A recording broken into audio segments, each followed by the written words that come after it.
I believe in building a better future for our children, which requires offering them a planet that is still habitable in 25 years.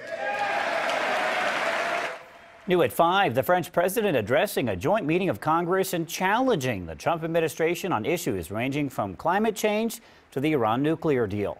And a Holocaust survivor from Central Ohio was in Washington to hear French President Emmanuel Macron speak to Congress. Fran Greenberg was born in Paris but moved to the United States as a child. And Senator Sherrod Brown took her to the speech as his guest.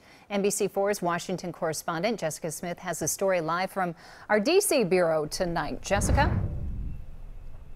Well, Fran Greenberg has lived in Central Ohio for about 50 years now. She spends much of her time telling children about her experience during the Holocaust. She says it's important for them to understand what happened so they don't let it happen again. And Senator Brown says that's why he invited her to the speech. He wanted more people to hear her story.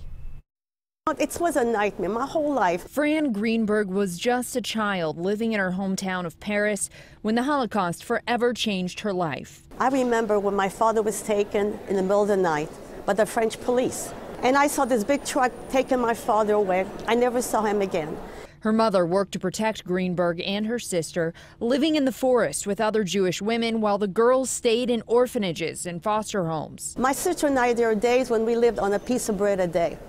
And we were living, the bombs were dropping all around us. She says her mother was very sick and died shortly after the war. But Greenberg and her sister survived, she says, thanks to people who hid them from the Nazis.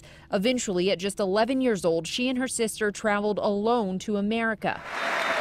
Almost 70 years later, she sat in the U.S. Capitol listening to her birth nation's president. We can choose isolationism, withdrawal, and nationalism. It will not douse but inflame the fears of our citizens. Greenberg says President Macron's words urging acceptance instead of fear gave her hope.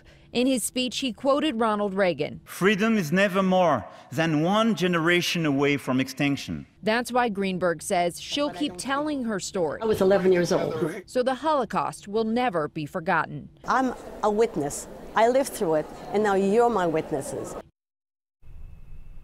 Greenberg met her husband when she was 18 years old, living in Pennsylvania. They got married and moved to Ohio together. They had 4 children, and one of them became the country's first openly gay Orthodox rabbi. She says that's another reason she urges people to welcome those who are different instead of being afraid. Live in Washington, I'm Jessica Smith, NBC4.